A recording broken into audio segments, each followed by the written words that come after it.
రహదారులు విద్యుత్ శాఖకు సంబంధించి రైల్వే శాఖకు సంబంధించి అభివృద్ధి కార్యక్రమాలు ప్రారంభించడానికి ఈ ప్రాజెక్టులను జాతికి అంకితం చేయడానికి మా ప్రభుత్వం ఏర్పడిన తర్వాత మొట్టమొదటిసారి తెలంగాణ రాష్ట్రం ఆదిలాబాద్కు రావడాన్ని 4 కోట్ల తెలంగాణ ప్రజల తరఫున వారికి అఖండమైన స్వాగతం పలుకుతున్నాం.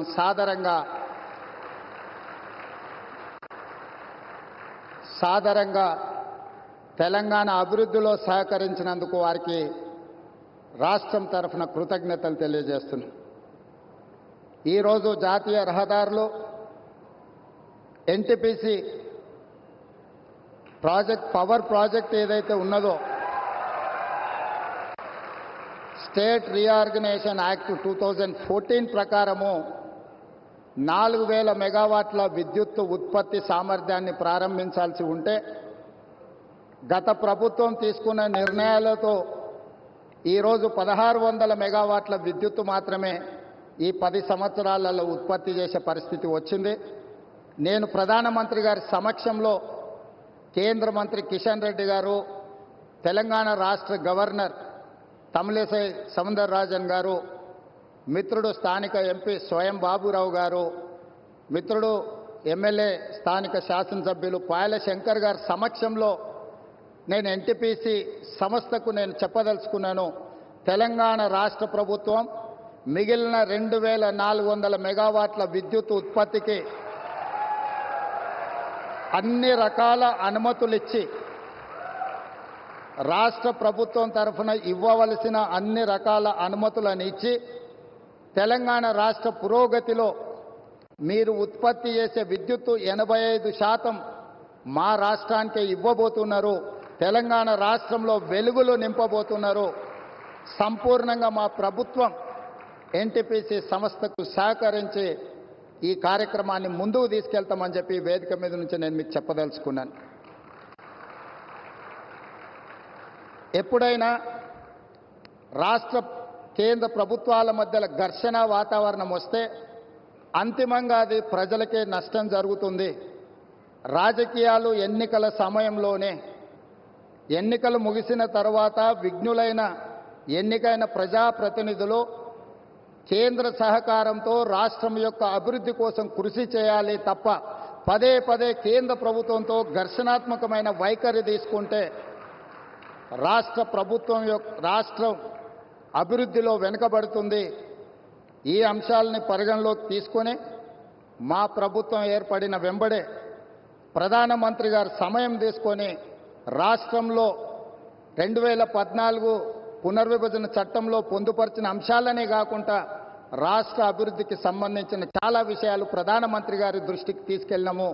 వారు సానుకూలంగా స్పందించి తెలంగాణ రాష్ట్ర అభివృద్ధిలో అత్యంత కీలకమైన స్కైబేస్ కంటోన్మెంట్ ఏరియాలో దాదాపుగా 190 ఎకరాల స్థలాన్ని కేంద్ర ప్రభుత్వం రక్షణ శాఖ మంత్రి ద్వారా ప్రధానమంత్రి గారు రాష్ట్ర ప్రభుత్వానికి బదలాయించారు.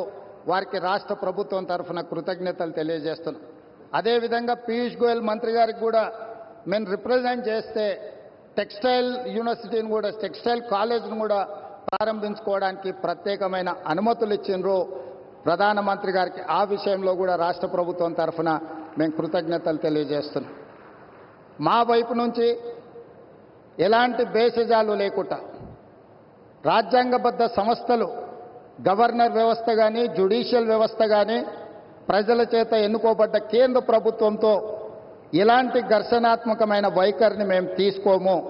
రాష్ట్ర అభివృద్ధిలో వాళ్ళను సంప్రదించి రాష్ట్రాన్ని ముందుకు తీసుకెళ్లడానికి అవసరమైన కార్యాచరణతోనే ముందుకు వెళ్తాము అని చెప్పి ఈ సందర్భంగా మీకు మా పెద్దన్న అని చెప్పి నిన్ననే ముఖ్యమంత్రి గారు అన్నారు. ఆయనకు గత ఆర్ఎస్ఎస్ రూట్స్ అన్ని కూడా గుర్తొచ్చినట్టున్నాయి. అందుకే మోడీ గారు మా పెద్దన్న అని చెప్పి ముఖ్యమంత్రి గారు అన్నారు. నిజంగా అనడానికి కనీసం కొంచెమన్నా బాధ ఉండాలి. ఎందుకంటే మొన్ననే బడ్జెట్ పెడితే ₹1 ఇవ్వలేదండి బీజేపీ. ఒక్కటంటే ₹1 కేంద్ర ప్రభుత్వం తెలంగాణకి ఇవ్వలేదు. అట్లా ₹1 ఇవ్వని వాళ్ళు పెద్దన్నలు ఎట్లయితారో ఇక మరి వాళ్ళకే తెలియాలి. పొలిటికల్ అండర్స్టాండింగ్ ఉంది కాబట్టి పెద్దన్న అన్నారని మేము అనుకుంటున్నాం. ఎందుకంటే ప్రతి చోట బీఆర్ఎస్ ను ఓడగొట్టాలి, ప్రాంతీయ పార్టీలను బొందబెట్టాలంటే బీజేపీ కాంగ్రెస్ ఒకటైతున్నటువంటి వైఖరి ఇక్కడే కాదు దేశవ్యాప్తంగా కూడా మనం చూస్తూ ఉన్నాం. సో వాళ్ళ పొలిటికల్ అండర్స్టాండింగ్ కాబట్టి పెద్దన్న చిన్నన్న అనుకుంటా తిరుగుతున్నారు. వాళ్ళు ఎట్లన్నా తిరగండి, ఓ 2 సీట్లు ఎక్కువ గెలవండి, కానీ ప్రజల్ని విస్మరించకండి, ప్రజా సమస్యలను విస్మరించకండి అని మాత్రమే నేను కోరుతా ఉన్నాను.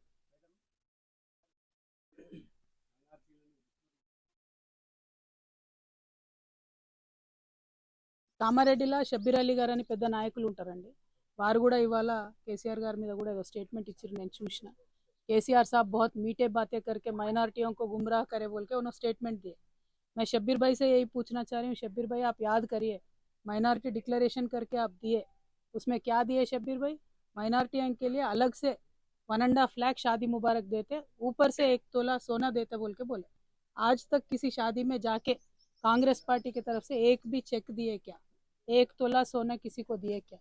माइनॉरिटी डिक्लेरेशन में जितने भी इश्यूज बोले, इमामों को मौजनों को तनख्वाह देते बोले, बढ़ाते बोले, बच्चों को सेपरेट स्कॉलरशिप देते बोले, 4000 करोड़ बजट में रखते बोले, कितना रखे है ना, 2000 करोड़ भी पूरा नहीं रखे। और शब्बीर भाई उल्टा आज भी केसीआर साहब के ऊपर रो रहे। मैं बोल रही हूँ ना साहब, इनको हजम नहीं हो रही है चीज़ की, सरकार में आए कैसे? अभी तक वो खुद हैरान है कि हम लोग सरकार में हैं। अभी तक ऑपोजिशन पार्टी के जैसा इनका रवैया है, ऑपोजिशन पार्टी के जैसा इनका बर्ताव है, जिसके वजह से लोगों को बहुत ज़्यादा नुकसान हो रहा है। यही हमारा कंसर्न है। माइनॉरिटियों के वास्ते हमेशा केसीआर हमदर्द रहे हैं। बीआरएस पार्टी माइनॉरिटियों के वास्ते काम करने वाली पार्टी है, आगे चल के भी हमारा रवैया वैसे ही रहेगा। Thank you. What is it?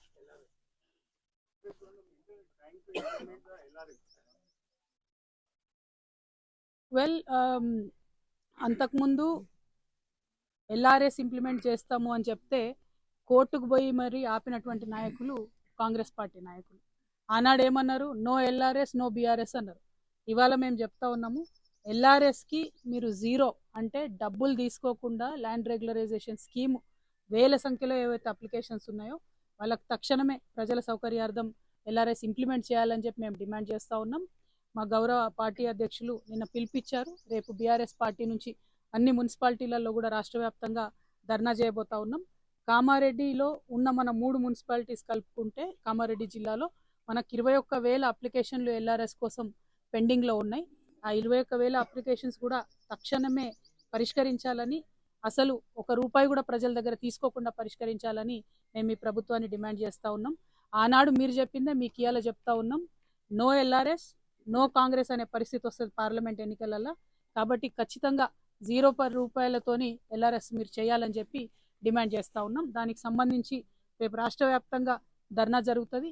మన కార్యకర్తలు నాయకులందరూ కూడా ప్రజల పక్షాన నిలబడి ఈ ధర్నాను విజయవంతం చేయవలసిందిగా నేను రిక్వెస్ట్ చేస్తూ ఉన్నాను.